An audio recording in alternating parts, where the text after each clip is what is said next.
welcome to InGeneral episode 102. I am your host today, Asees. I am joined by Outpost resident musical genius, Caleb Burnett. Caleb, how are you doing, buddy? Hey, I'm great. I'm great. Thanks for having me. Jurassic World, it's getting close, and it feels like it's almost an overwhelming amount of stuff out there right now. I feel like there's a lot of sensory overload with Jurassic World Dominion stuff. It is. There's a lot. I flew back. I was in New York City for a bit. I flew back to LA today, and in New York City, Jurassic World Dominion was everywhere. Yeah, Every subway station, like billboards in Times Square, and all over the place. And it was awesome to see. Honestly, I was taking pictures all the time of all the ads and stuff. Like it was great. So. now, the Times Square one, is this the ad with blue and beta that's kind of on the screen? Is that the ad that's in running up in Times Square? Yeah, it actually like rotates between two different ones, or Oh, three different ones actually. So there's a 3D moving thing with blue and beta sort of like jumping up onto this tree trunk and sort of jumping around and yes, interacting that's with the each one other I've and seen then running before, yeah. off. Um, and then but between each one it goes to like the IMAX Jurassic World Dominion poster and then like the glowing amber logo poster with all of the characters around it. Right. And then it goes to the other 3D moment, which is the is actually super cool. It's the Quetzalcoatlus like flying in and landing in this giant nest and then like snapping its beak around, and it looks like it's protruding from the screen. It's super cool, and then it flies off, and then it goes back to those posters again, and it sort of rotates between those two. But it's in Times Square, so it's It's huge, huge, eh? and Yeah. it's very cool. It's very cool. I know for me, I'm in Edmonton. It's about a city of a million. It's nowhere near the size of like New York City, but it feels like even here, it's like every corner I turn now, it's like, oh, a Jurassic World Dominion things. It's that or that, you know? Like Yeah. I'm driving to my like my pharmacy to pick up some stuff, right? And what do I see at the Carl's Jr.? A Jurassic World Dominion like thing on the window. Of course, I have to stop in, right? So of Yeah. course, and they have like the combo, and you get like a sweet shirt if you gotta get the combo. So of course, I bought the combo twice, like two shirts. Why not? That's like I. But speaking of also like the Times Square thing, like posters, like I know there's a lot of posters coming out too, like one of the favorite things for me, I'm not sure about you, Caleb, is like I'm a big fan of like when a new movie comes out, a bunch of artists and like you know how Ryan's also like done wicked things for movies in the past. Like a bunch of artists come together and start doing a bunch of like one off like paintings, I guess paintings or illustrations and things. I love that Hmm. type of thing, but also the movie people like the movie posters that are like theatrically released are like my favorite thing for some reason. I don't know why, but like the new ones for some reason, Claire once again has the best poster. I know in Jurassic World when they did this before with the Indominus, the face to face one, best one, and now we Yeah. have like kind of the Dilophosaur and like Claire kind of scared again. Like Claire is like the coolest character, but it's kind of upsetting how she doesn't get any like big media attention like Chris Pratt does, eh? Yeah, she deserves all the attention. I She's so agree lovely. actually. I I thought the face to face poster was super cool. Back in Yeah. 2015. The Dilophosaur poster is cool. And out of those character posters, I also really enjoyed Grant's, like Yes, of course. with the Dimetrodon like sails sort of Yeah. behind him. Of That course, some was people naturally thought also Spinosaurus, but no, or it's not. yeah, It's not. something. Yeah, that's It's not a and planet. that's interesting that they like chose that moment for his poster, like Yeah, because he's like seems like he's down in a mine or something, and exactly. so yeah. It feels like each of these posters kind of have like the moment for the character. So we see Ellie, she's kind of it looks like to be in like the farm area where we see the big flock of whatever it is of some sort of insect, right? And we Yeah. have Malcolm in the control room, which we see him, and I think it's Ramsey Cole, played by Mamadou Ati. We see them a Hmm. lot in that kind of area, and we see, like you said, him in a mine. So and the Dimorphodon in the back. So is that kind of Grant's kind of big action sequence? As you know, is he in the mine? Running away And from Dimorphodons? he's got the torch, like Dimetrodon, sorry. yeah, no, Grant's got the torch. And with the Malcolm poster, like it really hit me that it's been like 25 years since we've seen Malcolm. Like just Look seeing who he's older? him. Well, I mean, he looks great, but He it's looks just fine. like They all look great. They all look great. Fantastic. it hit me like, oh, this is it didn't hit me as Jeff Goldblum. It hit me as like, oh, this is Malcolm 25 Oh, years wow. later, and like, yeah, I don't know, with that poster, it just sort of hit me with that, but yeah. So Speaking of, like, you know how we mentioned earlier, like, Jurassic World seems to be literally everywhere. Um, I know you also mentioned before that you're trying to keep the amount of footage you see kind of to a minimum, myself included this time around. Like, I'm trying to watch as few things as I have to kind of get away with it, you know? mhm. But like I said, scrolling through Twitter, you inevitably see some sort of clip like, I don't want to see it, but I got to click on it. And I clicked on it and it looked like a Snapchat kind of thing of not Ellen, sorry, Ellie Sattler. Oh my God, I'm so excited about the clip still. That's why I can't even talk about it. It's Ellie, the big three, essentially, the big three at the biosyn Yeah. facility. And it's like, it's like Malcolm just talking his weird science talk, and it's just like Alan being like, "What?" I'm like, "This is perfect. This is they captured the essence. The essence is still there." I know a lot of people, like I know myself included, was worried about them potentially losing their kind of essence, but they kept the dynamic the same way. And I kind of Absolutely. were you able to see that clip?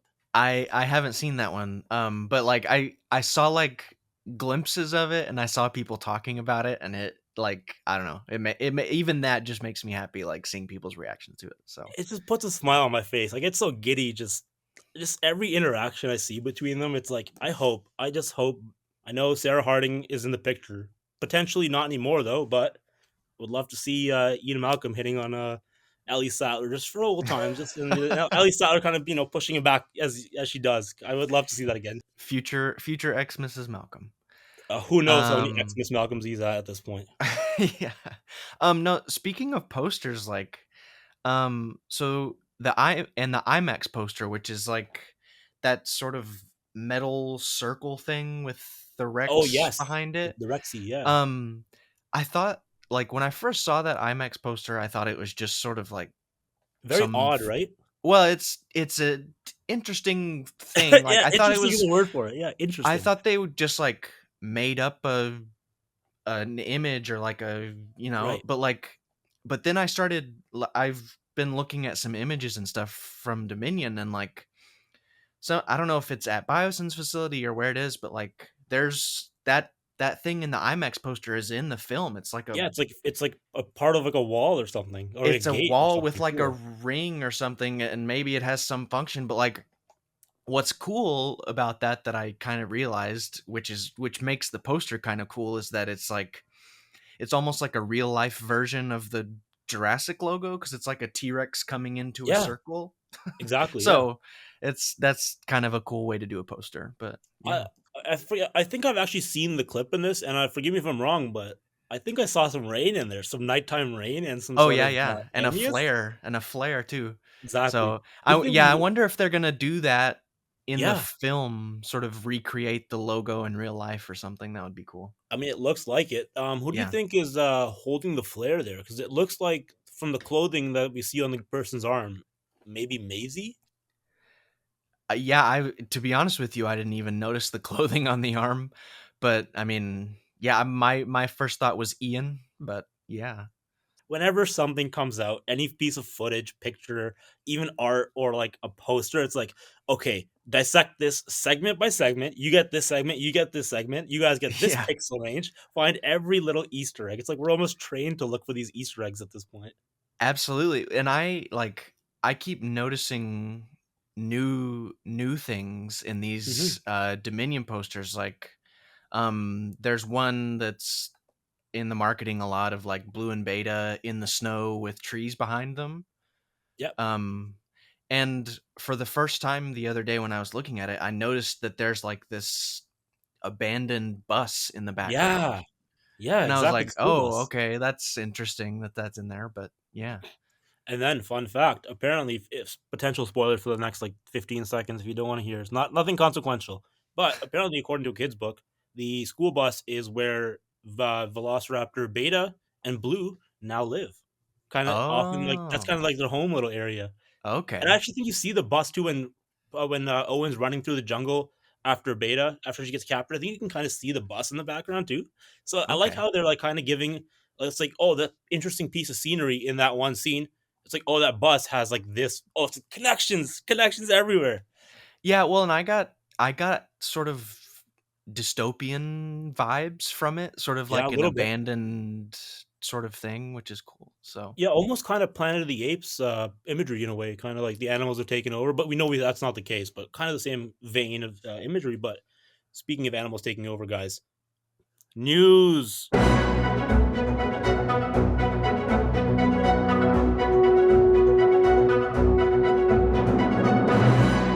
Caleb, so viral marketing is finally out. We have been waiting a long time. People have been asking for it, and of course, it's finally out. And like we expected and hoped for, it's kind of like a dinosaur reporting website, if you will. Kind of human sightings of dinosaurs as they kind of appear in other environments across the planet now. Not even just like as we thought, just North America. Like for example, I saw a bunch of dinosaurs in India for some reason, which is like, how did they get there? So, Caleb, though, what are your thoughts on the marketing? How much have you dove into this so far? uh, dinotracker.com, it's fantastic. I think it is such a cool way to approach viral marketing for a story like this. It's so extensive. There are so many dinosaur profiles on there. Yes. And there are so many locations on there. There are some hidden items on there, apparently, and there is some new or there's some new Jurassic lore, but there's also some sort of reinforced Jurassic lore Yes, good on way to put it, there. reinforced. Because like you have uh the video of the escaped pteranodons from at the end of Jurassic Park 3, and what happened when those were, recaptured and taken back to Isla Nublar, which is sort of tying up, story from 20 years ago. And you also have, I mean, maybe my favorite thing, my favorite little piece of lore on this website is on the Atrociraptor profile. It Yes, talks about how yes. they believe the raptors were engineered from wild raptors on Isla Sorna because of the color resemblance and things like that. And I think that's very, very cool. People Um, always say, bring their old rappers back, but, like, this is a really good way to kind of bring the old with the new, like, I'm like like you said, like, that's my favorite part of, like, the new canon that we kinda got too. yeah, I think I mean, sometimes you can't get exactly what you want, and this is Yeah, you this is have to a compromise. yeah, this is a really cool way to bring that in. So yeah, and also just, I mean, just today I was noticing some tiny little detail. There are so many tiny little details on the site, Mhm. like, image credits and things like that. Like some of the images are credited to Biosyn, which is really cool. Also, And so like, yeah. yeah, speaking of, like, little even Easter eggs, I know if you guys check out one of the Compy, data entries, this is my, like, second favorite point, obviously, like, why wouldn't it be? I think everyone knows where I'm going with this when what I'm speaking of here. But in the Compy, like, data point, there's a compy in, like, a little raccoon cage, and it's sitting on, like, a bed of a truck, and underneath on, like, kinda like the tailgate or whatever part of the truck that is, you see a Kirby Enterprise sticker, guys, and Yep. it's it's still around. Like the fact that like I gotta give it up to Chaos Theater and the guys, Jack Ewins, like Sam, Chris, like the Sam, like there's two Sams there actually. Yeah, Yeah, there is, yeah. um, yeah, I gotta give it up to them. They are making this feel kind of not just a Jurassic World Dominion kind of marketing, but like a site for all of Jurassic World, if it makes sense. Kind of not Yeah, I as mean, world, but like the large entire implications. yeah, the entire franchise, honestly, Franchise, like, yeah, exactly. Really um a true culmination, if you will. yeah, absolutely. Probably this is on my end, not unlike anyone else's end, but I'm very bad with tech now. Like for some reason, I used to be like I'm not like 50 years old. I'm like a normal age dude, right? But for some reason, tech has escaped me now. But I couldn't find any of the hidden like Easter eggs, like the special ones, like not just like the surface level ones. I know that we were searching and talking earlier, Caleb, but we weren't able to find like the biosyn like redacted documents and things like that really, but we do know they do exist because people are posting about them on Twitter. But Am Yeah, I just like out of it or what? Like I we're don't know. we're leaving them for you, the listener, to find. There are some hidden redacted documents from Biosyn about uh you know dinosaurs being all over the globe and the abuse of this technology and the things that happened with Dennis Nedry and all kinds of other stuff. So they're there to find. It's hard at this point not to assume that we're seeing some sort of 1993 flashback because at this point, the Barbasol can. There's just too much smoke where like and where there's smoke there's usually fire at this point. I'm pretty sure we're seeing some sort of 1993 flashback. There's just too much evidence and supporting like facts for it. I really think, you know, the length of the film, I think, leaves some room for that, and I really think there's going to be some sort of tie to Dodgson and everything in the form of a flashback or in the form of something. So yeah. Yeah, it's like I know you don't really necessarily have to like set it up and give it like backup story like to like really you can like do that within the movie without going flashbacks. You can do everything present time, but for the fans, like if this is really truly the last time you might see these islands and these characters, like why not? You like you said, you have the time to play within the runtime. Give us like Hmm. a quick segment, a little like not even have to like be a minute. It could be less than a minute in and out island. Quickly justify what Biosyn's been doing and like what happened after their failed plan. Like I would love to see that if this is really the final end of this chapter of the Jurassic storyline. You know?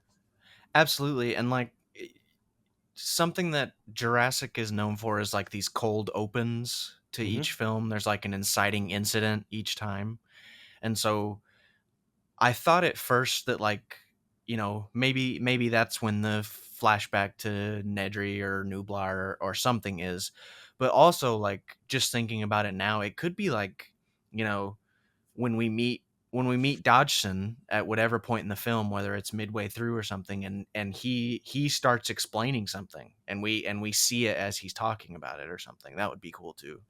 Yeah, So Jurassic Park's never really played in that type of time space kind of jump. Have am I wrong with that? We never actually seen like during mid movie them kind of jump back in time, have we? not that I can think of. Right. No. Not that I can think of either. So that's going to be interesting to see if Jurassic kind of expands this into the way they tell their storyline, which would be interesting. But it would also be interesting if kind of during like if they gave us like the 1993 intro scene, if we kind of see Dodson involved in this, kind of see his play within the company and see kind of how he went from this kind of guy, this boots on the ground to CEO Steve Jobs kind of thing. Yeah, But it'd be interesting to see if he kind of survives like a Dilophosaur attack, and like at the end of the movie, perhaps if he gets killed by a Dilophosaur, it's like kind of setting it up. It'd be I it's don't know. like Yeah, it's it's sort of painful. revenge. It's revenge. Yeah, it's like you set it up at the Um, start of the movie. He gets comeuppance. Absolutely. No, I wanted to say one more thing about the viral marketing stuff, Yeah, for which is sure. that the Twitter account, the social media stuff is also really fun. Fantastic. Like Yeah. all of those tweets. The one today was about the San Diego incident, and it was like Oh, yes. a snapshot of the moment that Sarah Harding tranquilizes the T-Rex on the SS Venture, which is just so cool. So This is what I'm talking about. This is where Universal really does kind of get it right with their fan community kind of like this is all fan stuff. Like this is yeah, these guys at Chaos Theorem. They're not these random guys who are just like bored guys, you know, like execs who don't care about like or not even execs, like marketing guys who don't care about the franchise. Like these are like guys like us we know them. We've communicated with them. yeah. Like you and me, listeners. You guys have probably talked to these guys on Twitter a bunch too. Like they're so ingrained in the franchise. So it's so nice to see Universal like recognize that, and because of that, they're able to give us such a cool like Dino Tracker's wicked. Like and like the fact that it goes into lore and like ties things in. It's so nice to have like fans of the franchise creating like canonizing the things we've always wanted, kind of, and just making it part of like the lore now. I find that really cool and like really awesome by Universal Ab- and Chaos Theorem. They've done a really good job with this. yeah, absolutely. Like they've picked the exact right people to like get those tiny little details that people like you and I and everyone else notice to get them exactly right, and it just makes it really valuable and it makes it real.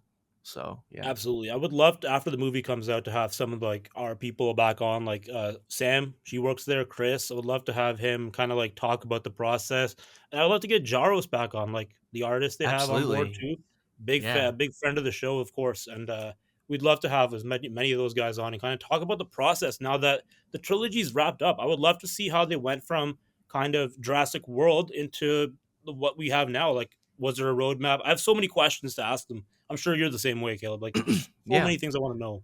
Well, because they've gone from the Masrani Global site for Yeah, Jurassic World to Dinosaur Protection Group, and I mean the other one was Extinction Now, the people who wanted the dinosaurs to die. right. um, and then now they've got Dino Tracker. So like this is all years in the making. So A final fun point for all you younger and newer listeners who probably weren't around when like Jurassic World's marketing was kind of kicking up, but the guys who kind of do this stuff now, they started as like a fan site. They made a fan site for what we thought based off like deadline reports and like trade articles what Jurassic Park 4, aka Jurassic World, was going to be at the time. We had very little information. Like before Masrani, it was called like Patel Corp or something. So what these mhm. guys did was that they went like ahead and just made a fan website, kind of like how Masrani Global was, but Potato Core. I guess Universal must have seen that, or they pitched that kind of thing to them, and it took off. So that just shows you, like, if you're listening to this and you have a great idea, absolutely go for it. Like, you never know who's looking. It just goes to show you, like, a fan site turned into 3 movies of marketing. Like it just shows you right there. And even Caleb, look, Absolutely. Music Man, he's working officially now with a franchise he loves. Like it just goes to show. Yeah, if you're good at something, keep doing it, keep working at it. So Yeah, exactly. Never let anyone get you down. Speaking of getting down, though, something that won't be getting down is the box office receipts for the Jurassic World's final movie in its franchise, because it's looking like it's gonna clock in somewhere between 165 million and 205 million. Now, for people who don't follow box office or don't care, this is a very good sign, because if it hits these numbers, Jurassic World Dominion is not going to be the end of the franchise. In fact, it's going to start spinning off even more, because these numbers are a top tier. These are MCU, Batman, Star Wars type levels. So, just for reference, for people who don't know or aren't tracking, Jurassic World, the first one, came out to a record breaking $208 million. Back in the day, this was absolutely bonkers. I don't know if Caleb, you were around like following it back then. yeah, People totally. blew up because this took down Avengers for the biggest movie opening weekend, which was wild. Jurassic World did that. My head still Absolutely. shakes from like, it's crazy. People love this It's stuff. well, it's fantastic. It makes me happy that it's so successful Yes. and like Yep. it I mean, it has the potential to be like one of the biggest films of the year for sure. So, Absolutely. This could beat out like Doctor Strange for like the highest grossing movie of 2022. And just for reference again, guys, like even Fallen Kingdom, it didn't like it made less than Jurassic World did, sure, but not a amount to scoff at either. $148 million. Like these are not kids' numbers. This just cements for me that despite what you may read and see online about people giving hate to Jurassic World and calling it a bad movie, the general audiences are here for Jurassic, and it just shows people don't want just superheroes and like random actions. People want the dinosaurs. They want the Alan Grants. This makes me so happy. Caleb, thoughts about the box office? I mean, 165 to 200 million, like especially, as the pandemic winds down and movie Exactly. theaters are Yeah. coming back after struggling for a long time, and like it's significant. And you what you said about like that's my response when people trash the franchise. It's like, I mean, whether or not you like the this new trilogy, like Sure. Yeah. the first two of the trilogy have grossed $1 billion worldwide. They've passed $1 billion, but worldwide, both of them. And so Exactly. like, and this one is on pace to probably do the same. Because like what you're mentioning is opening weekend in the U.S. This is just opening probably. weekend numbers, guys. Yeah, Yeah. and so yeah, it's gonna This be movie, successful. there's So the numbers on this by the end of like when all is said and done, box office like finito, we could see Jurassic World Dominion I think it's going to easily outgross Fallen Kingdom, which made 1.4 billion. Like these numbers, guys, are ridiculous. Like I don't like when Jurassic World came back, Jurassic Park 4. Did anyone in their right mind think Jurassic World would be $1 billion plus franchise and breaking records to like this level? I had never thought this. Well, sure, and like in Jurassic World was the first Jurassic film in 15 years, and Yeah. so I think it showed that people wanted it, and in the same sort of in the same way, like Dominion is, gonna be the last big Jurassic film, at least for a few years, probably before we spin off or we do something else. But like, I don't know, I think just because of the way it's being marketed as, the epic conclusion and all of this, like it's definitely gonna be successful. And the story will give it justification to like have more Jurassic films and have Mhm. spin-offs and things like that, but like the box office is also going to do that. So I like people sometimes I know people I've seen this a lot have been like, oh, who cares how much the movie makes? It's the rich just getting richer. Yeah, but the rich getting richer means more Jurassic stuff for us. So it's good at the end of the day because like I don't want Jurassic to end because we'll get into this later. There's actually a Twitter question about this kind of thing too. But sure. I want the Jurassic to go forever. Like I just want this to be a part of my life that's just now every couple of years I have a Jurassic film to look forward to, and this is my life now moving forward, like Star Wars. Every Yeah. couple of years, I got a Jurassic. I'm happy. I Like, was what's I wrong with was that? talking with I was talking with someone in New York who's like, I mean, they enjoy the Jurassic films, but like they're not like a big fan or anything. And Mhm. uh we were talking about Fallen Kingdom and Dominion, and she said something like, "Oh, this one's probably going to be the last one, like forever, right?" And I was like, "No." Like there's no, well, I mean, like, one, I don't want it to be, but like also like there's no way that Universal Pictures is going to like see this franchise that's made them like $6 billion over the last 7 or 8 years and go, I Yeah. think we're finished. Like they're gonna want more. So Of course, and it's also important to note, everyone, that also what else Universal's second biggest money making movie franchise is Fast and Furious, and that's on its final legs now too. So I really don't see Universal being like, okay, that's $2 billion franchises complete, on to the next one. So I really don't see that well, happening and forever. no offense to anyone who's a fan of Fast and Furious, but those Jurassic World franchise is a much more intriguing, much more entertaining, much higher quality franchise, I would say. Oh, high But quality! I like Fast and Furious. I do like me and my sister have a no, very special place for it. I do too. I just think that like I know I what don't you know. I mean, though. I think know what you mean. It's a yeah, different type like of movie. absolutely, yeah. So But Universal, either way, I know you're listening to this, number one fans. Please don't stop. Just keep going. Give me some like. I don't even want movies going forward. Universal, just give me TV shows, please. Thank you. yeah, Speaking of TV shows, guys, let's shift to the smaller screen. Let's talk about Beyond the Gates. Chris, yeah. Jack, and Caleb, you guys do Beyond the Gates. Everyone knows this. You guys put out the bangers every month or so, and we get to see the newest upcomings from Mattel. Caleb, can you kind of just go through this week's Beyond the Gates and kind of recap what we saw? Yeah, so this month's Beyond the Gates is really cool. Every month I feel like it's a special episode and it's really cool, and then like the next one is even cooler cuz like Jack and Chris come up with some really cool stuff. But this one is for the month of May, it's the Hammond Collection, Alan Grant, Triceratops, and Ceratosaurus. Alan Grant and Triceratops are from Jurassic Park, and the Ceratosaurus is from Jurassic Park 3. Um, and they all look fantastic. This is like, I mean, in my opinion, it's the best Triceratops Mattel has ever made, and it's so articulated. The paint deco is incredible. Yeah, it that and that they talk about that in the episode, like the Yeah, with folks at Shannon Shay and stuff. Mattel. Yeah, so good. And for those of you who are listening to this and can't see our camera feed, Sorry, it's a video aspect. It's coming soon, guys. It's Asees coming was soon. We're like working on it. laying on his side as if he were a Triceratops.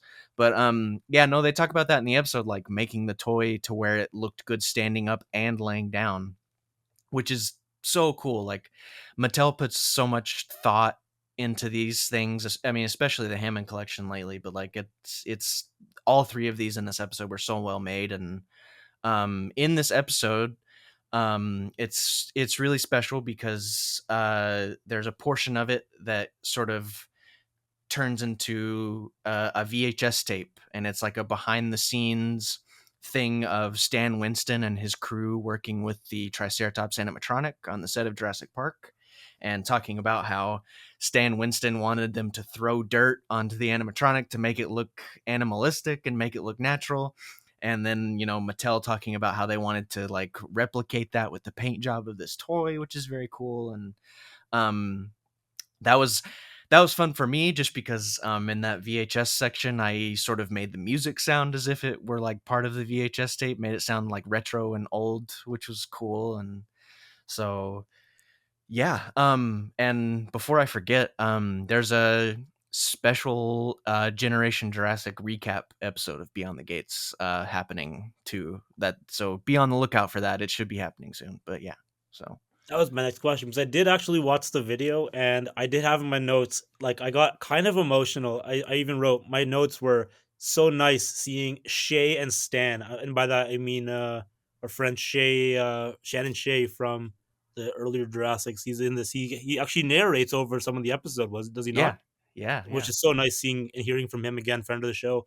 And of course, when Stan Winston came up and he's like having fun at the camera, kind of doing his thing, it's so he was just so full of life, and it's so nice seeing him even in the modern day. I know he's unfortunately not around with us anymore, but I love seeing how much of a presence even his work in the past even has today. Like truly a generational talent. Like I'm getting emotional absolutely. just thinking about it. He's a I love it. he's a legend, and I love when Shay says we get to play with the greatest The dinosaur great toys action ever figures. Yeah, made. yeah, Like it's yeah. so cool, and it's like that just made me imagine like getting to like play with the animatronic, which must have been so cool. But And yeah. speaking of play, like I don't even know how many times when I was a kid would take my Triceratops toy and try to recreate the scene from the original movie where like everyone's around the sick Triceratops, and now the leg would never stick out properly because it would have to be always parallel or perpendicular to the ground because it has to stand Yeah, up, right? yeah, But when they're like you said, they're talking in the episode that they went back and looked at all like the earlier designs and like the artistry and everything, and they finally designed like a leg where like you can kind of like rotate it and have it look like the scene in the movie, and it's like I and just obviously besides the fact that it's a really well detailed and like nicely painted figure in my opinion. Um, hmm I gotta get this just for the sole fact of I want to recreate with all my like Alan Grant, Ellie, and like all the like the kids there too. And I want to have that scene because like that's my favorite scene in the first movie because it's just so powerful. And for sure, of course, I want to recreate that properly now that we finally got the trike with the leg. I'm very absolutely. excited about this. Yeah, well, and I don't know. I'm not sure if it was Chris or Jack who shot that moment with the toys in the episode, but like you can literally put Alan on the Triceratops Yeah, chest as if it's that moment from the film. It's great, but yeah, but yeah, like speaking of toys, now that we have it, and speaking of legacy, it's like it's so hard to speak about all this stuff without having a huge smile on your face because I just love talk. I love talking about Jurassic Park. It makes me happy. It's hard totally. to talk sometimes, like with the damn smile on your face. It's a challenge. Sexy Ian, like we have a sexy Oh Ian yeah, figure now. How yeah. crazy is that? Mattel, like this is Mattel, right? Is this Mattel's specific type of different line? I'm not too familiar with this. Like, how does this line compare to like say the other 3.5 inch or 3.75 inch line? Because they come with like So a full box and everything. oh yeah, so this is Mattel Creations, which is sort of, Creations. I mean, it's still Mattel, but it's sort of a separate like section, let's say, where they get to sort of do special things. Like they did Mm, the Ray Arnold final scene set that came out last summer. excellent Um, set.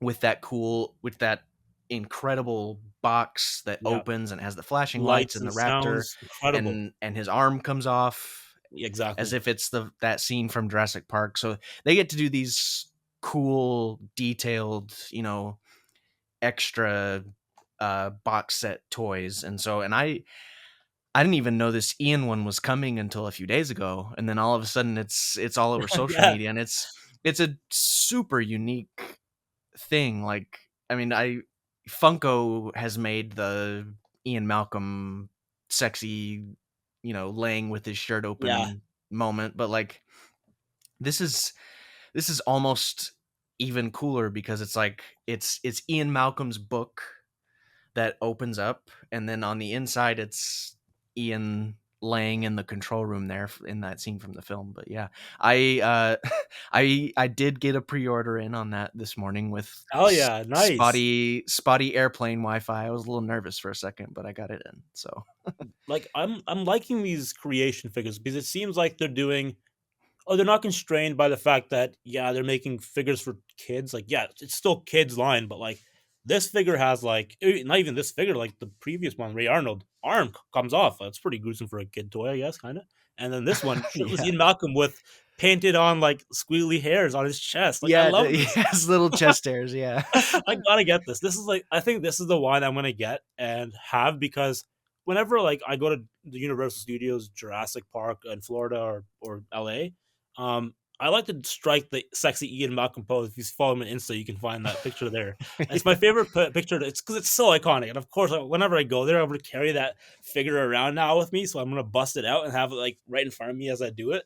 It's gonna be great. yes, that's I'm a perfect. Jurassic Park fan. Yeah, I know. No, I think you know the Jurassic World trilogy sort of like reinvigorated, revitalized the films, obviously, but it Mhm, also sort of like restarted everyone's attraction to the toys. And so you have these fans who are kids now, but you also have fans who have been around for 30 years.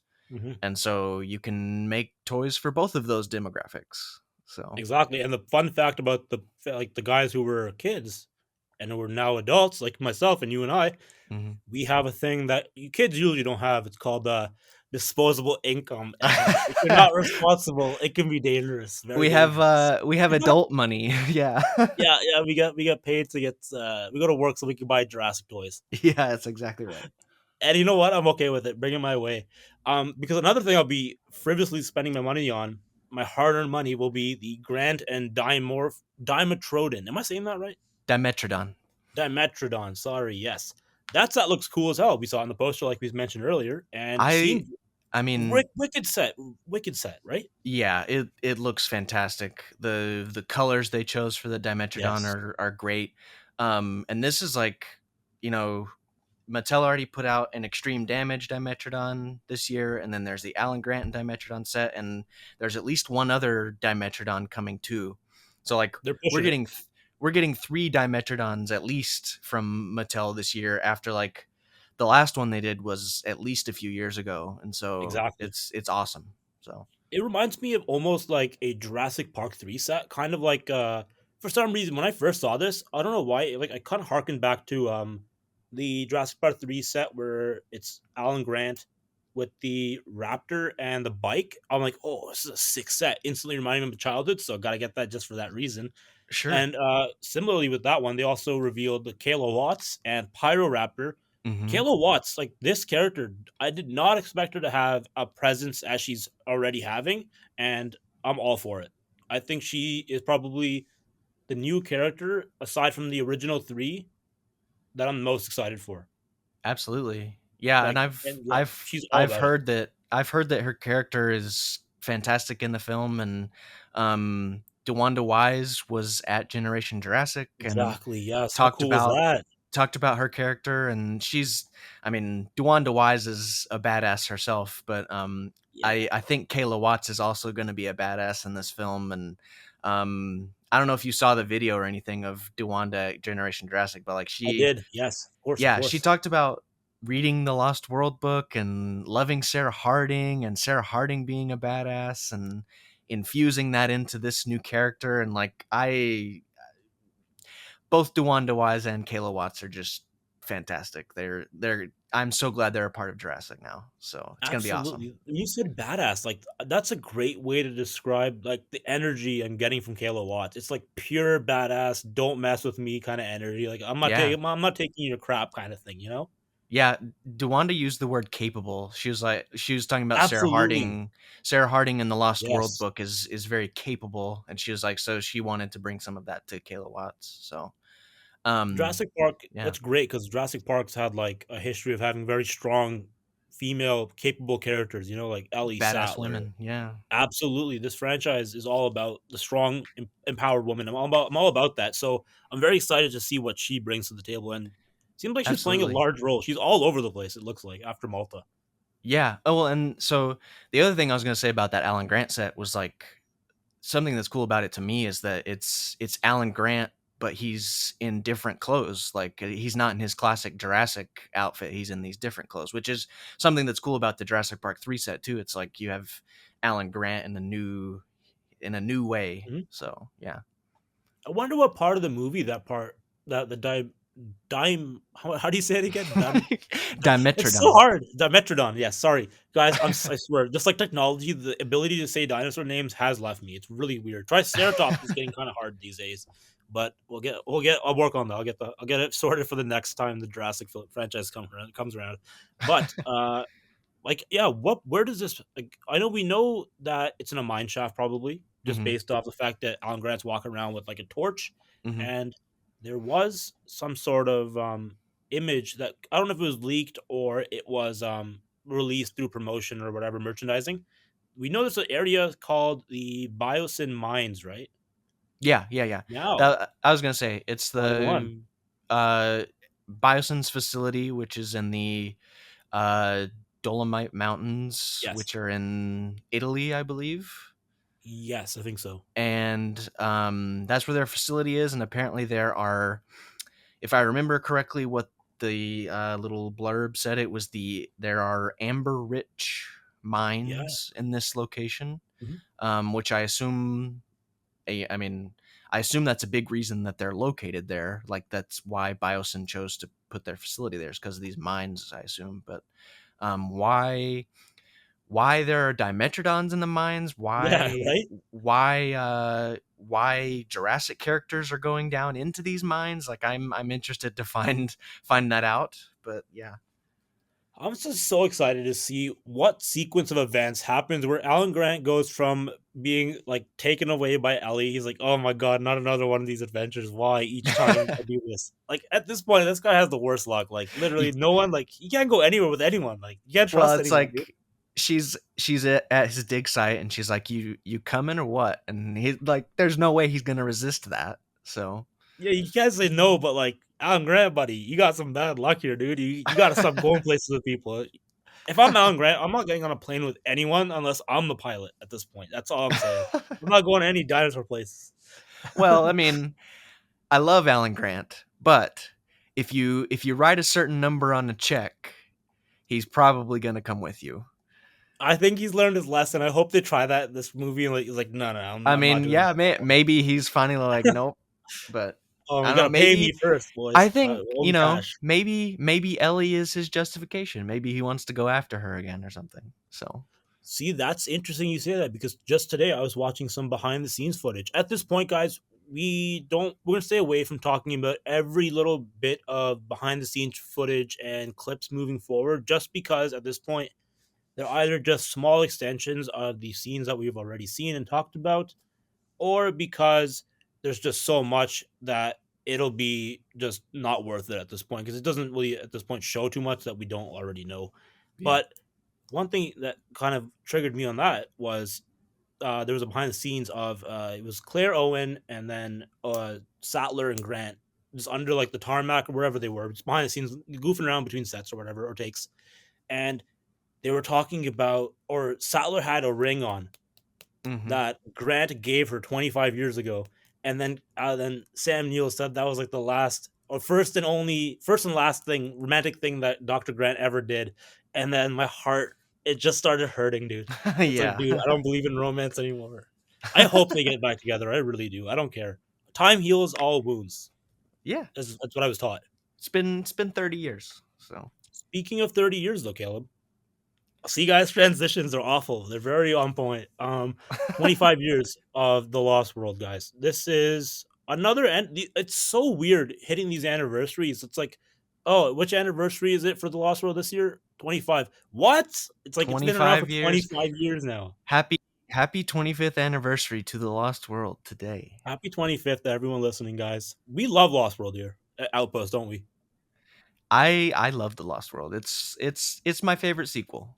So I unfortunately Jack is not here and Chris is not able to talk to the Lost World, but we already know his thoughts or their thoughts on it. They absolutely love it. yeah. I will share a fun story for the Lost World now that I have you guys. Not necessarily a fun story, but I'll tell you how much Jack and Chris like The Lost World. I'll throw Alex in this. During our road trip after the 25th anniversary of Jurassic Park in California, we went on a road trip up to the north and back down to the south. During this road trip, these guys are so obsessed with The Lost World that I think at one point, I was falling asleep at this point, but at one point we were listening to the movie fully, like the movie was playing without visual on our drive. So we were listening to the movie, and these clowns, these three guys, Alex, Chris, and Jack, are just saying the words word for word. But not only are That's they saying the beautiful. words, it's beautiful, but like the best part is they're not even saying the words. One guy, I'm like the guy to my right, Alex is like singing the songs, like the flow of the tune, and then Jack's in the front, he's screaming like Dieter or like the guy getting stomped Carter. And then Chris is saying the dialogue in like weird ways. I'm like, what is my life? These guys loved Lost World. Yes, they do. Like, Yes. we honestly though, I joke a lot about the Lost World and hating on it. I don't like it, but I have watched that movie. I've run a tape to the ground watching that movie as a kid. I have a Mhm. very special place in my heart for Lost World. And the final thing I'll say about Lost World is the music, the score in the Lost World. People give it unnecessary crap sometimes. I've been seeing it recently from certain uh in industry veterans. I'm not going to name any names, but I kind of funny. If you know who they are, they have a wrong take. They said this is the worst music in the Lost in the entire franchise. Oh, They're wow. wrong. It's the best. Well, yeah. I it's it is like no other Jurassic film score. It is a completely unique thing. Like it's so like melded to that film. It just fits it perfectly. Like it's Yes. the Jurassic Park score is one thing, and then Jurassic the Lost World score comes along, and it's this wild jungle. I mean, it's music Get your for heart Isla pumping. Sorna. It's so wild and great, and it fits the film perfectly. So It also just shows how much of a genius John Williams is and how much like absolutely. he takes every score. It's like each score is inspired, right? He's like, oh, okay, I'm just doing the next version of the Jurassic Park movie. He could keep it very similar to the first one. It worked. People loved it. But he Hmm. did a full 180 on this guy and gave us like this jungle driven, intensely like tribal music. And like you said, it's fantastic. And this well, I don't want to talk about this too much because I want to keep this as out of Caleb's ears and out unspoiled as possible, and you get Universal off us. But the soundtracks, some of the clips from the soundtrack did leak, and those are out there now, guys. And For Michael Dominion. Giacchino, Yeah. yes, for Dominion, yes, correct, yes, and Giacchino back with his funny punny names, great as usual. If you were able to listen to it, good. I was able to listen to one of the tracks, and I will say the Lost World inspiration is very evident, Okay. and I'm very excited about that. I don't know if that's Michael Giacchino and Trevorrow for the love of the franchise and the movie that they have because we've seen it a bunch now. They've done it a lot, and I think it won't be played as like a little a flair here and there like it was before. It Yeah. seems like it's more integral to the DNA of how the score was written, and Okay. that's why I'm excited to sit down with you, Caleb, after this, after the movie comes out, and kind of do like a one-on-one or like a breakdown on the music because I'm very fascinated by the choices of instrumentation they've chosen this time around, Hmm. and I think it's gonna just give us so much more to talk about moving forward as well. Oh yeah, absolutely. We're gonna sit down and break it down and discuss it. But your all of your thoughts and comments, and all of the comments I've been seeing on Twitter about the new music, which I haven't listened to yet. I'm someone who likes to, and it's not just with Jurassic. I like to wait and listen to the score Mhm. with the film the first time, and then listen to it separate from the film afterwards. But, and so I want to do that with this too. But like your comments and thoughts, and everyone's comments on and thoughts on Twitter, like I've really been enjoying seeing them because it like I've seen. I mean, overwhelming majority like positive. Like this is Mhm. they're both that like people are really enjoying it, and that it's like it's very Jurassic and it has Jurassic thing, familiar Jurassic things that they like, but also like you've said this and a couple other people have said that like there are some new fresh things that you weren't expecting Mhm. in a Jurassic score, which makes me very happy and very Yes. excited to hear, because like I want to know what they are and like what they're associated with in the movie and all of Yeah, that. I know, So it's like it's I have a little bit of a music background as well, Caleb, not as much as you. I played music throughout my entire life, I still do. yeah. So, from my, like, stupid perspective and, like, not as like, you're the wizard, you're the boss, you're the king, we know this, like, Well, I wanna see, like, a like, someone who's much more well-versed in, like, the more technicality and, like, the intricacies of music. I wanna see what your take is on this, especially in how it relates to Jurassic, because I just wanna see if you think it fits. I know it sounds good, but I wanna see the fit. That's what I'm most sure, excited about with you. So that's gonna be sure. fun for sure. But now, guys, my favorite time of the show, Twitter questions. So the first question we have comes from Joshua Malone. This is on Twitter. This is a question we've kind of touched on before, but let's just quickly touch on it again because there's so many things that can be answered in this question. So I'm going to see if I can get a different answer for myself this time. Question is, what's a plotline, moment, dinosaur, or character that you don't want to see in Dominion, Camp Cretaceous, or future Jurassic media? So I know we've answered Mm. this question, but like I know I've said things in the past, but one thing I don't want to see this, Caleb, I'm gonna give you time to think for your answer too, but I want you to be with me on this one. Hmm. I want you to hold on to your chair tightly because I'm about to say something that might be very controversial and what I don't want to see moving forward from the Jurassic Park franchise. All right? Okay, I'm holding onto my chair. Yes. I don't want to see an emphasis on dinosaurs. Now let me put a caveat on this. I believe the future of the Jurassic Park franchise, Jurassic World franchise, is no longer solely going to be based on just Jurassic dinosaur movies. It's now going to be a universe, kind of like a Crichtonverse. It's kind of where I hope it's going to go. And within that kind of context, I want to see Universal move away from the dinosaurs and into other aspects and other storylines, but still have the dinosaurs there. So we can be like, oh, this character is doing this, but oh, look, there's a brachiosaur over there because it's Jurassic Park is in this universe now, kind of thing. So that's kind of what I want to see, if that counts. I no, I get that. I mean there are many non-dinosaurs going to be in Dominion. There's a there's a Lystrosaurus. I mean and I think a cool place to take what you're saying is, um, you know, let's let's use this cloning technology to bring back Ice Age I creatures. would say even Or let's just move away from cloning in general. Let's just have it okay, there yeah, in the universe. It's something that exists. It's been happening. Jurassic World exists. People know. Oh, hey, remember when we went to Jurassic World like 10 years ago? Yeah, yeah, yeah. That type of thing. It no, exists. Yeah, that's kind of I what know I what you want. mean. Because I mean, one of the themes of Jurassic Park is playing God with technology, Hmm. and that doesn't just apply to cloning. It applies to artificial intelligence. It Hmm. applies to Exactly all right. sorts of other things that Michael Crichton has written stories about.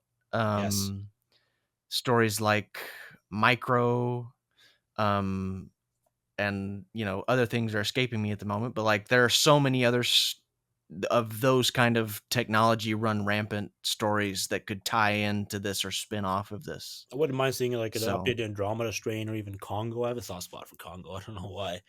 yeah. So, what about Um, yourself though? my answer to that question, a plot line that I or a dinosaur or a thing that I don't want to see. Um, I don't know. That's hard for me to answer. Like Hmm. I have something that I might say, but like what I'm gonna say first is that I'm someone who enjoys pretty much everything that the Jurassic franchise has done in the last, I mean, since Jurassic World. Like I enjoyed Camp Cretaceous season 4 a Hmm. lot. Like Sure. it's weird as hell, but No, no, it's good. This is good. There's great moments in there. I enjoyed it a lot just because it's just so strange and so Okay. unexpected, and so like I don't know, like I like being surprised, and I like, Camp Cretaceous season 4, we have these, I mean, artificial intelligence that's, causing issues, and that's not to what you said, like that's not dinosaurs, that's a whole other thing that's causing issues in the same universe, which is a cool thing. If I love one of my favorite things. Here's maybe a plot line that maybe I here's a plot line that maybe I don't want to be taken too far. Let's put it Okay. that way. Sure. Yeah. Let's hear it. Um, One of my favorite things about Fallen Kingdom is the Maisie plot line. I love the idea that, you know we can clone dinosaurs. Why wouldn't somebody try to do it with a human being? But there are those weird fan fictions or other things out there where we Oh no, where we fan clone fiction. John. Well, where we clone John Hammond and Oh we bring no. John Hammond and we bring John Hammond back or something. And I think, I mean, while I would probably eat that up and watch the hell out of it, Okay. like I think that would just be taking it a little too far. But at the same time, like that's what Jurassic is. It's like making mistakes with technology, taking technology too far, and Hmm. doing things like that. So like I think the human cloning element is absolutely feasible, absolutely relevant, and great. But like I don't think the Jurassic franchise would ever do this, but like I think going as far as like bringing some known character back through human cloning, I think that would be going too far. But It's yeah, time to bring so back Dennis Nedry. The world has had enough. No Dennis Nedrys. is there enough of him left after the Dilophosaurus was done? You can go through But the remains of the poo poo. I'm sure there's some leftovers in yeah, there. That's how animals work, right, guys? Next yeah. question is a fun one. Actually, no, it's not. Next one's a sad one. What will you guys do once Dominion and Camp Cretaceous season 5 have come and gone? Will you keep creating Jurassic related podcasts? If not, what future personal, professional interest goals are you looking forward to pursue? My friend, Niels, I think this is Niels, by the way, guys. This is Niels. Um, we're not going anywhere, my friend. We're staying around. As Yeah. far as I know, I hope I didn't miss a memo or something. Oh, no, no. My response to that is like, 4 years later, we're still discussing Fallen Kingdom, and Exactly. we're still. I mean, 30 years later, we're still discussing things about Jurassic Park or the Lost World. Like, and so I think these stories are going to provide discussions and content and all of that sort of thing for a long time, and we're going to get more films and spin-offs probably too. So Yeah, there's no way this is going away. And like, we're all friends here, guys. Like, no one like we're all friends. Like, people hang out with each other offline and stuff like that. Like, the community is a beautiful place. Outpost is a it's like a family, guys. Like, we don't plan on going anywhere. It's like we are friends. We like talking to each other about this stuff. So as long as we like talking to each other about it, I don't see why we wouldn't be around anymore. As far as I know. yeah, I mean, there's still gonna be toys, there's still gonna be Hmm. merchandise, there's still gonna be all of that kind of stuff, and it's gonna continue for a while. Yeah. So So we got the personnel, guys, and the material to talk about. So do not worry. We are going to be around. Jurassic Souls comes up with the next question. What are some nods and references to the first three park films that you guys want to see in Dominion? I'll let you go first because I'm gonna think about this one. okay, I've had this conversation with a couple people, and this is one of many things that I would love if it happened. But something that I think about a lot is the fact that both Malcolm and Grant have both been to Isla Sorna, Mhm.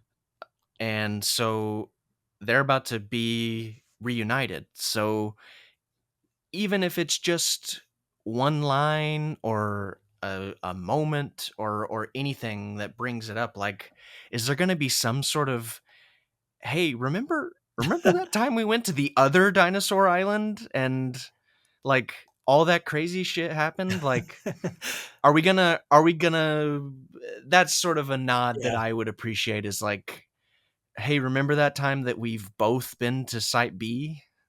So yeah, Yeah. I don't know how it would be brought up or how it would happen, but they've both been there. So The only one that I can see, like, it's tough because all like a part of the Jurassic Park formula, the Jurassic World formula at this point is, well, no, yeah, Jurassic Park in general. The formula for the franchise has become to kind of reference shots from like the earlier films. And mhm, I don't know why they keep doing this, but like it feels like in the newer ones, they keep referencing shots in the first movie that they've referenced like in the previous. Like what I'm talking about is like, for example, like the interior looking out to the dinosaurs kind of shot. You know what I'm talking about? Like it's like mhm, what we had it mhm. in the gyrosphere, emulating the Jurassic Park one T Rex escape. We had it in Fallen Kingdom. Are we gonna get it again in this one? We got it in the Lost World, JP3. Like those type of like consistent references that we've seen through all the movies. I want to see those go away. You can do new things. We don't have to see the same shot of the dinosaur going through the window and looking at it like this. I don't need to see that no Sure. more. Um, We're always gonna be in awe of dinosaurs, though. Yeah, I know, but So it's like it's just the same shot. It's like, oh, if you're looking up at the exact angle like this, like the previous five, I don't want to see those. But what I do want to see is a quick like a passing reference to Malcolm, just be like, "Hey, how's Sarah doing?" And then Malcolm's whatever response, and then we mm, know the relationship between Ian and Sarah, and that's set. We can move on with the story. Done. Are they together? Are they not together? I That's it. Done. Easy. that's a very valid point. I think that is extremely relevant and something that could be referenced. Yeah. That should be So referenced because at this point, like, what yeah, is their status? Because they were like kind of more, but it didn't like they seemed like they hated each other in the Lost World. Did you feel that? I don't know. I feel like they kind of hated each other. they had They were on they tense. were They were tense. they were two conflict they were two TWO conflicting personality, like, lifestyle types, I think. Do you think they But ended yeah. up together? And like, do you think they're still together today, or is Malcolm too much of a I bachelor? think I you know, I would like it if they were still together. Do I think they are? I don't know. I don't know about that. It's tough. I think they at the very least still know each other. Mm. I think they probably still talk, if they're not, like, still very much involved or something. Like, I think they still speak to each other. They probably still talk to Kelly or talk about Kelly, I would hope so. It's his daughter. things like that. Yeah, yeah, exactly. So I don't know. I hope we. I do you think we'll see any mention or like? Do you think we'll get any visual of like Sarah Harding at all? You think in this, like an older Sarah Harding? I don't know. I It's really tough, don't right? know. I want it. Yeah, Kind of want it, but at the same time, I don't want it. I want it for so people are happy. That's all I want. sure, You know what I'm saying, right? I'm happy because Alan Grant and Sattler are back. I want people to be happy with Ian Malcolm and his relationships. sure. I here's here's what I'll say to that. We've been talking through this whole pod about, like, the future of the Jurassic franchise and Hmm. stuff. Like, I think a Sarah Harding studying dinosaurs in the wild spin-off show or film or something would be awesome. I think that would be so cool. I think And if you and get even if Julianne Moore, you do she's it yeah, absolutely. And I 100%. think even if she's, like, not mentioned or barely mentioned in Dominion, I think you could still do that. Absolutely. So, With a yeah. powerhouse actress like Julianne Moore, if she has any interest whatsoever in coming back to this franchise, then more than just a paycheck, I think Universal's got to jump at that because this is like a powerhouse talent. Like this, Laura Dern also powerhouse talent, but like the more the better. The more powerhouse you got in the franchise, the better it looks to everyone. So I say do it. Woman woman inherits the earth. That's that's Jurassic Park 7. You got it, guys. Yeah. That'd Yeah. be cool. I would love to make it a Ellie centric movie. That's all I care about. That's And all I maybe, want. like, there was a moment, like, last year or something, when some website asked Julianne Moore. They were like, "Have you ever been called about a Jurassic movie? Have they ever contacted you? Are you any Jurassic stuff?" And Julianne Moore was like, she said, "No, they've never called me. I've never heard anything." I And, don't like, believe that. I don't want to believe well, this. and I don't want to get my hopes up. I don't want to get anyone else's hopes up. Like, and I'm not going to, because I'm just gonna see what happens. But, like, maybe she's doing the Andrew Garfield, I know, right? Spider-Man No I Way Home know. thing. Maybe she's lying, but I don't know. I mean, like, if okay, the way I see it is, if it's Malcolm's involved, if they're still together, Sarah Harding, we know how tenacious she is. She's gonna be involved in a globe-trotting adventure. And what better way to bring like Sarah Harding and meet the original trio than with like an introduction with Malcolm and like having like the standoff and like my head spins like all the possibilities that we could just get with this movie. And the best part Yeah, is it's like almost 2.5 hours long. There's a lot of time in there, man. It's a lot of yeah, time. You never know what's gonna come. that's true. Oh, before we move on to the last question, I don't know. Like, yeah, you mentioned you don't see too much footage. I don't want to see too much footage, but like I said, I was scrolling. I saw another clip. I couldn't stop myself. I have very bad self control with clips. I saw a nice little clip of Maisie and Owen just being like a family unit kind of thing at the lodge, and it was like, huh, Okay. this movie has I time haven't to breathe. Interesting. Yeah, I haven't seen that one, but that sounds appropriate and great. Yeah, Yeah. like essentially the only thing I'm excited about really from that is like, yeah, it's cool seeing like Owen be like a proper figure now is cool. Yeah, but like it's just nice to see like they have the time to do these little moments and like build the bonds up between the characters. I'm like so pumped for that. Yeah, Owen and Claire are the parents of the new world. Oh, Maisie's. I gotta think Maisie's got to be involved in the future somehow. There's no way. The way I you guys talk just makes me like think like the parents of the new world. Are they Maisie's parents? Is she the new world? Human cloning. Future of the movies. Well, and that's, Mills says that to them in Fallen Kingdom. He's like, "You're the what?" He said he either says you're the parents of the new world, or you're the mother and father of the new I world, or think something parents of like the new that. But world. Yeah. no, I was just gonna say, I the last thing I'll say is, I know nothing about Maisie's plotline for this film, and so I'm really intrigued to see where that goes. Yeah, But I don't know what's going on with Maisie. I don't even know why she's being kidnapped or how they found out she's human and why that matters. That would be interesting. But Caleb, yeah, I've never asked you really this question before. This is a okay, personal question, and okay, listeners also participate by jumping in the comments and letting me know the following question. Caleb, out of the 5 movies we have so far, are you able to rank the movies? yes. Let's hear it. So my personal Jurassic ranking is Jurassic Park is number one. Of course. The Lost World is number two. Yes. So far, so good. It checks out. This is where Well, things on most people's list gets a little bit the dicey. the next one is where I diverge from a Oh lot of no, I'm people. scared. Let's hear it. Um, Jurassic World Fallen Kingdom is number three. Whoa! Wow! Wow! Wow! Okay, interesting. That's not as um, frequent. I don't see that often. and these last two are difficult. Um, This is scary. This is a test of real friendship here. oh yeah. Okay, well, I'm gonna say it, and then Okay. I'll explain, and it will make you feel Okay. better. Okay. Okay. Let's hear it. So, Jurassic Park 1, The Lost World 2, Jurassic World Fallen Kingdom 3, Jurassic World 4, Jurassic Park 3 is number 5. Okay.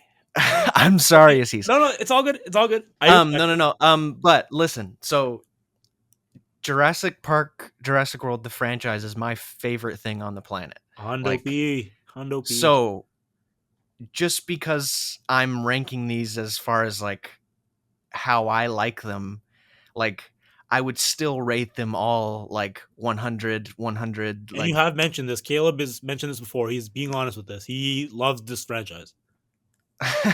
well, yes. So it's like, even though it's 1, 2, 3, 4, 5, like my ratings are still like 100, 199, 98, ninety Yeah. eight. Like Yeah. they're still like, I love them all. It's just like, that's just, there are more things and more moments I love about some of them than the others. But like, Jurassic Park 3 is such an escapism movie for me, Okay. cuz like it's such a it's a Jurassic film. It's this cool, like I've talked about before, about how The Lost World is an Ian Malcolm spin-off basically. Jurassic Park 3 is an Alan Grant spin-off Great basically. way to put it. Excellent way to put it. Yeah, Um and it so is. It like is. Jurassic Park 3 is, I mean, it's all we haven't seen Dominion yet, but like it's it's the only Jurassic film to date where like we get to expand on Alan Grant's story. We learn more about Alan Grant, and like it's so different tonally and lengthwise, Mhm. and the score is different, and the cinematography is different, and the direction is different in this film. And so like, I mean, frequently I'll just have the thought like, hey, I haven't watched Jurassic Park 3 in a while, and it's like I love coming back to it, and it's fresh, and it's Yeah, new, and nice. it's weird, and but I love it. Like, I as I've grown with the Jurassic franchise, I have grown to love Jurassic Park 3 more and more, and like appreciate what it has to say about like Alan Grant's PTSD Mhm, mhm, from yeah. Jurassic Park It does and with matter, folks. It does dinosaurs. matter. And I've been saying it since day one. This matters in the franchise, guys. This matters. People always say it didn't matter. It did matter. I told you it mattered. Everyone mattered. Absolutely it does. Absolutely. Absolutely. And like there are so many little like visual and cinematic parallels in Jurassic Park 3 that are great, like, and I'm going on a Jurassic Park 3 tangent, but like Oh, the Lost when World. I That's fantastic love podcast. yeah, I love when in the beginning of Jurassic Park 3 Alan is talking to the parrot at Ellie's house, Mhm. and he's trying to communicate with it in the cage. And that's just like a direct parallel for him trying to communicate with the Raptors later. And like Yeah. it I You blew love my it. mind It's here, great. Caleb. Yeah. That's what you get at the InGeneral podcast by Jurassic Outpost. You get mind blowing thoughts. Don't want to get too long of the teeth here, Caleb, but I gotta ask one more question here because what you said Okay, has okay. got my mind turning because you guys get my mind turning when I speak to you guys about this stuff.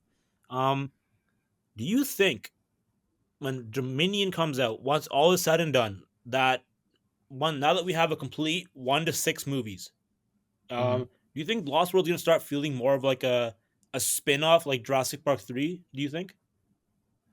Well, I've like with the Lost World's 25th anniversary today and this year, like I've just been thinking about the Lost World a lot, Sure, which yeah. I love that movie. And I've been thinking about the Lost World and Jurassic Park 3 as spin-off films for a little while, Interesting. Okay. just because I mean, not and I don't say that to mean that like they aren't part of the larger narrative, or Yeah, not at all, like not they're at all, not no. part of canon or anything like that. I don't mean any of that. I just mean like you have the first Jurassic Park film where you have all of these important characters, and Yes.